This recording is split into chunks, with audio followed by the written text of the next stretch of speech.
Ya Muhammad, angkat kepalamu. Tidak lagi ada yang ibadah di padang mahsyar ini. Mengangkat kepala, lalu sujud lagi Allah di hadapan Allah. Nabi Muhammad SAW diangkat lagi.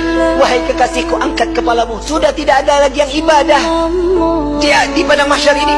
Tetap Nabi mengangkat kepala lalu sujud lagi kepada Allah.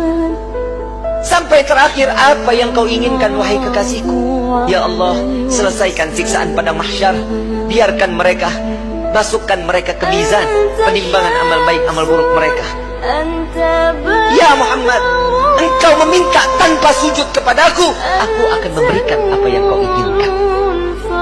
Nabi Muhammad SAW tanpa sujud, jika dia meminta kepada Allah, pasti akan dikabulkan. Dengan akhlak baginda Rasul SAW, beliau sujud, tahu beliau adalah seorang hamba yang pantasnya untuk sujud kepada Allah. Dia adalah Nabi SAW. Tatkala mereka datang bersama dengan Nabi, ya Rasulullah, mintalah permohonan kepada Allah. Apa jawaban Nabi? Analaha, analaha, analaha. Aku yang dapat menolong kalian. Aku yang akan memberikan syafaat kepada kalian. Aku yang akan membebaskan kalian dari siksaan padang mahsyar di hari ini.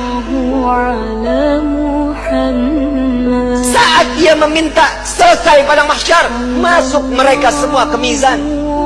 Sampai di mizan, Nabi berdiri di depan mizan, melihat rombongan daripada umatnya. Saat beliau dalam keadaan dosa yang begitu besar, Nabi sujud kembali di hadapan Allah. Ya Rabb, doa baginda Rasul SAW, ya Allah, ringankan beban dosa umatku, beratkan pahala mereka, ampuni dosa mereka ya Allah. Kita berbuat dosa di atas bumi Allah. Nabi yang terus menerus sampai di mizan pun Nabi sujud kepada Allah agar kita diselamatkan, dibebaskan, agar masuknya kita ke dalam syurganya Allah. Setelah mizan, Nabi SAW berdiri lagi di sirat. Saat dimana jembatan tersebut, satu helai rambut dibelah menjadi 7, tajamnya luar biasa. Di bawahnya neraka jahanam. Nabi menunggu sampai ada umat yang ingin tergelincir, dipegang oleh Nabi, dituntun sampai di ujung daripada jembatan tersebut.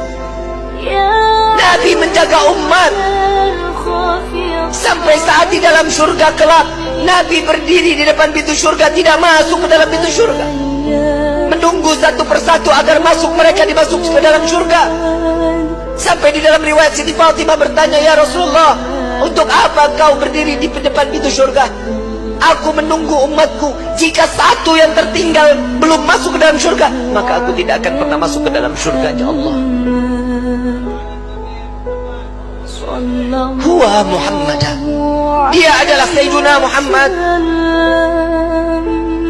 Sampai di dalam satu riwayat lain, Rasulullah izin kepada Allah melihat daripada daftarnya, umat satunya belum masuk ke dalam surganya Allah.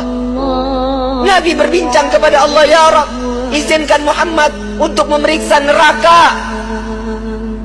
Sampai beliau masuk ke dalam neraka, mencari umatnya, lalu setelah itu diambil, lalu dibawa masuk ke dalam surganya Allah. Dia adalah Sayyiduna Muhammad.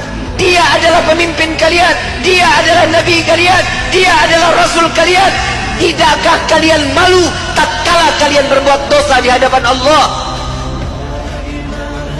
Sampai kapan hidup kita selalu tutup mata di dalam kemaksiatan kepada Allah?